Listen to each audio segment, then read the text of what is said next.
Bonjour à toutes et à tous, bienvenue dans ce nouveau numéro de Ski Mag, un Ski Mag consacré à la rentrée universitaire. L'Université de Versailles, Saint-Quentin-en-Yvelines, inscrite dans le projet Paris-Saclay, vient de réintégrer le classement de Shanghai. La faculté compte désormais parmi les établissements les plus prestigieux de la planète. Mais le territoire de Saint-Quentin-en-Yvelines, c'est aussi celui des grandes écoles, les STACA, 3IS ou encore l'Institut supérieur de l'environnement. Je vous propose tout de suite de découvrir ce territoire d'excellence.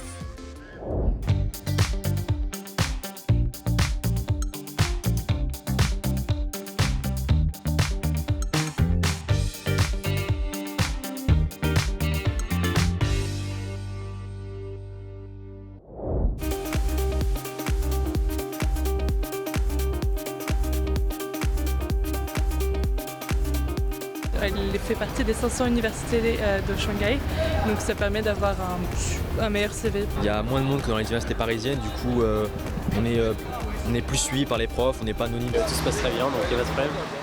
L'Université de Versailles, Saint-Quentin-en-Yvelines, l'UVSQ pour les intimes, jouit aujourd'hui d'une solide réputation. 2016 a vu son retour parmi les élites dans le classement de Shanghai.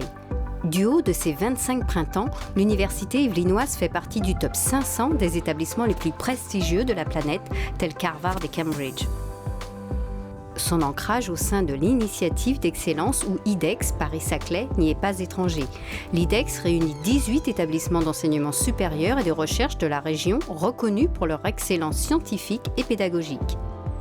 Une équation capable d'engendrer des projets scientifiques d'envergure en osmose avec son environnement économique, une priorité pour l'université.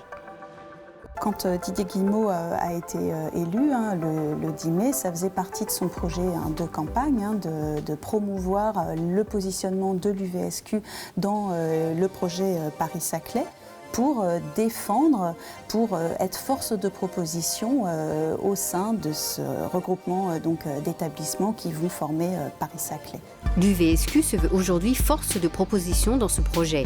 Pluridisciplinaire, elle propose plus de 200 formations et forme chaque année près de 18 000 étudiants, dont plus de 2660 étudiants étrangers. Plus de 90% des élèves de l'UVSQ trouvent un emploi à l'issue de leur formation. L'UVSQ représente une véritable communauté avec 6 unités de formation et de recherche, un observatoire des sciences de l'univers, 2 IUT, plus d'1 millier d'enseignants et chercheurs, une fondation et une école d'ingénieurs. Une école d'ingénieurs spécialisée dans l'informatique, la mécatronique et les systèmes électroniques embarqués. Nous avons la chance d'avoir un tissu économique extrêmement dynamique qui permet de fournir à la fois des places pour nos stagiaires quand ils sont en formation type étudiant et lorsque nous avons des apprentis pour accueillir des apprentis. Alors il y a des très grandes entreprises très connues, par exemple Renault, par exemple Thales, qui accueillent à la fois des étudiants en informatique, en mécatronique, en système électronique embarqué. Universités, hautes écoles et entreprises, le territoire permet une véritable synergie pour faire de Saint-Quentin-en-Yvelines la terre d'innovation dont elle se revendique. 16 600 entreprises, 145 000 emplois, un environnement propice à l'épanouissement, à l'apprentissage et à l'entrepreneuriat.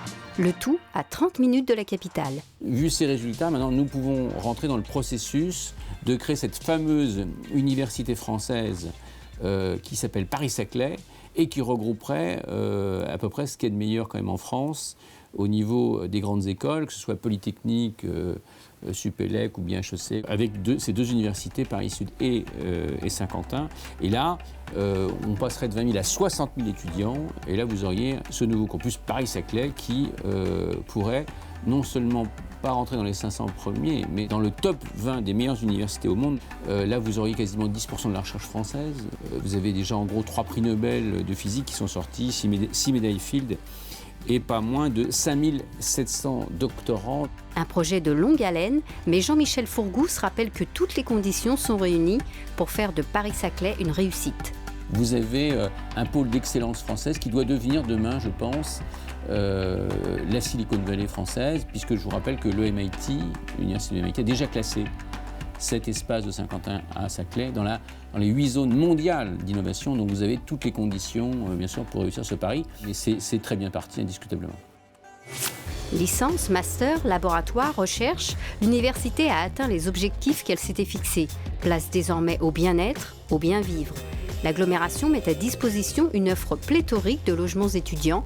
Un souci en moins pour ces derniers, la nouvelle maison de l'étudiant s'inscrit dans cette démarche. Les universités, ce n'est pas seulement un lieu où on étudie, où on fait de la recherche, c'est un lieu où aussi on se réalise, et notamment associativement.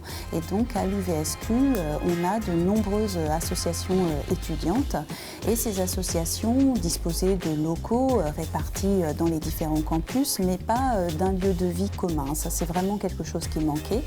Et donc avec l'ouverture de la maison de l'étudiant qui s'appelle Martapan, début juillet, nous leur offrons ce lieu de vie.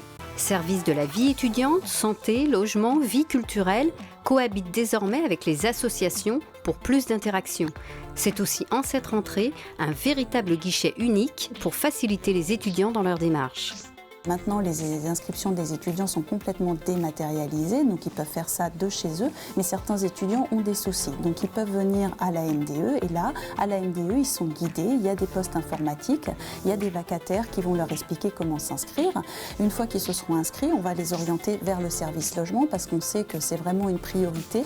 Plus un étudiant s'insère rapidement, plus il a un logement rapidement, et moins il décrochera. Donc ça, c'est vraiment quelque chose sur lequel on insiste, sur lequel on est extrêmement vigilant. Les étudiants d'origine étrangère pourront aussi y obtenir leur carte de séjour sans se déplacer à la préfecture. Les salles de spectacle, de sport et de réunion mises à disposition permettront, qui sait, l'émergence de projets associatifs. Plusieurs animations coordonnées avec l'agglomération de Saint-Quentin en Yvelines sont organisées. Elles sont ouvertes aux étudiants de l'UVSQ, mais aussi à ceux de l'ESTACA, l'école d'ingénieurs de Montigny-le-Bretonneux. Automobile, aéronautique, transport guidé, les étudiants de l'ESTACA sont avant tout des passionnés, une passion source de cohésion et de motivation. Les 1800 étudiants ne viennent pas à l'ESTACA par hasard. C'est intéressant parce qu'on peut faire des stages à l'étranger et pouvoir finir ses études même dans d'autres universités. C'est une école post-bac, une des rares en France à nous proposer une formation aéronautique dès la deuxième année, donc très tôt. C'est une école qui me permettait non seulement de faire du ferroviaire, mais aussi c'est l'école qui est spécialisée dans les transports et qui, là-dedans, est la meilleure au niveau de tous les transports pour avoir une vision globale. Je ne m'attendais pas à ce qu'il y ait autant de garçons quand même en comparaison, mais non, ça va. Enfin, on ne ressent pas le poids d'être une fille en fait. Et ça nous permet également aussi de mettre directement en place nos connaissances d'ingénieurs grâce à des projets qui sont donnés tout au long du parcours scolaire et en plus des différentes associations au cœur de l'ESTACA. L'ESTACA est la seule école d'ingénieurs en France qui dispense un enseignement sur les 4 secteurs des transports, l'automobile, l'aéronautique, le ferroviaire et le spatial, et ce, dès l'après-bac. On est vraiment dans une nouvelle dynamique sur les transports. C'est vrai à tous les niveaux, que ce soit sur l'aspect des voitures. Alors en ce moment, c'est le mondial de l'automobile, donc on parle beaucoup de la voiture autonome. Donc il y a vraiment une révolution qui est en marche. Mais c'est vrai aussi dans l'aéronautique, où on travaille beaucoup sur transformer les avions pour qu'ils fassent moins de bruit, par exemple, qu'ils soient plus légers. Donc nous, notre mission, c'est de préparer les ingénieurs à vraiment savoir concevoir les transports de demain. Les enseignants de l'ESTACA sont des professionnels qui œuvrent au sein des entreprises du territoire. L'enseignement est ainsi adapté aux besoins du terrain. Petites et grandes entreprises sont de véritables partenaires pour l'école. Si on a fait le choix de venir s'installer à Saint-Quentin-en-Yvelines, c'est aussi parce qu'on sait que c'est un territoire qui est favorable pour nous, parce qu'il y a un certain nombre de grands groupes du domaine des transports qui sont présents. Autres partenaires, les pôles de compétitivité, les laboratoires et les universités dans le cadre de la recherche, dont 32 universités à l'étranger. Un cursus jalonné de succès. 90% des étudiants de l'école sont embauchés dans les 2 mois qui suivent la remise de leur diplôme. 61% d'entre eux occupent une fonction ayant des liens à l'international. Autre école de renommée internationale, 3IS, l'Institut international de l'image et du son, basé à Trappes et à Elancourt. C'est aujourd'hui le premier établissement de formation supérieure européen entièrement dédié aux industries créatives à travers ses 5 filières, cinéma et audiovisuel, journalisme audiovisuel, animation numérique, son et technique du spectacle. Situé au cœur de l'agglomération de Saint-Quentin en Yvelines, 3IS permet de faire découvrir aux Saint-Quentinois les possibilités d'insertion professionnelle du secteur tout en les rendant accessibles au plus grand nombre.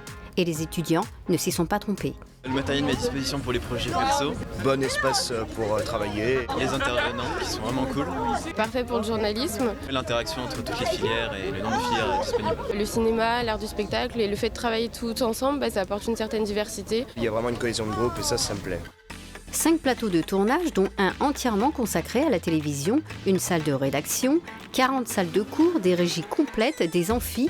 Depuis 20 ans, 3IS forme ses étudiants de 15 nationalités différentes aux métiers techniques du cinéma et de l'audiovisuel. Seule condition, avoir le bac et passer l'entretien face à un jury. Ce qui nous intéresse, ce n'est pas vraiment leurs résultats en termes académiques, bien que les bulletins de notes et le bac soient nécessaires, mais c'est surtout leur créativité, leur approche artistique et puis leur culture cinématographique ou autre dans le domaine qui les intéresse. 3IS fait figure d'exception, près de 90% de ses élèves obtiennent un emploi 6 mois à l'issue de leur formation. Un étudiant sur 3 signe son premier contrat avant même d'avoir fini son stage. C'est un peu la fierté de l'école et c'est ce qui fait qu'on arrive à garder ce positionnement de premier campus audiovisuel d'Europe. On met à disposition des équipements dans le cadre des formations pour toutes les filières, à la pointe de la technologie, de ce qui se fait. L'objectif étant de former les étudiants sur le matériel qu'ils retrouveront en entreprise. Bien implantée sur son territoire, l'école bénéficie d'un accès privilégié aux équipements et structures culturelles de l'agglomération. Les étudiants accèdent gratuitement à l'ensemble des médiathèques locales et bénéficient de tarifs préférentiels dans divers cinémas saint-quentinois. Les écoles du territoire se veulent à la pointe des nouvelles technologies et des besoins du XXIe siècle, comme l'Institut supérieur de l'environnement. Créé en 1993, l'ISE est pluridisciplinaire, sciences, management et droit. Le secteur est pourvoyeur des métiers d'avenir avec une hausse de 36% ces 7 dernières années. Des perspectives prometteuses dont le rythme devrait s'accroître de 3 à 5% par an d'ici à 2020. De Bac+2 à Bac+5, l'ISE permet aux étudiants de devenir des managers en France comme à l'international et d'occuper des postes de responsable développement durable, responsable qualité, sécurité, environnement ou encore chef de projet en éco-entreprise. Notre enseignement est pluridisciplinaire avec d'une part des matières d'ingénierie autour des sciences de l'environnement, beaucoup de droit et de droit de l'environnement puisque pour travailler dans les métiers de l'environnement il faut avoir un solide bagage réglementaire et puis un troisième socle qui repose sur les matières de management classique et management de l'environnement et du développement durable. Entreprises, collectivités, cabinets de conseil, de multiples acteurs économiques recrutent ces nouveaux talents aux compétences techniques et juridiques spécifiques à l'environnement, en plus d'une capacité managériale. Notre mission au sein de l'Institut supérieur de l'environnement, c'est d'assurer la meilleure employabilité possible de nos diplômés, avec la meilleure insertion professionnelle possible. Et pour ce faire, on professionnalise au maximum nos étudiants tout au long du cursus, et notamment en 4e et 5e année de l'école, les intervenants dans les différents enseignements sont exclusivement des professionnels du secteur. L'Institut peut également se targuer d'un partenariat avec l'UVSQ. Les enseignements dispensés à l'ISE sont reconnus par l'université et permettent d'obtenir une équivalence au sein de la faculté. Autre performance, le taux d'insertion professionnelle de ces étudiants. 81% trouvent un emploi dans les 6 mois à l'issue de leur formation, voire quelques semaines seulement pour la dernière promo. À noter que le guichet unique de la maison de l'étudiant permettra les dernières inscriptions jusque fin octobre. À noter également qu'une nouvelle résidence de 147 logements pour étudiants devrait voir le jour dans quelques mois. D'ici là, très belle rentrée universitaire à toutes et à tous. Ciao!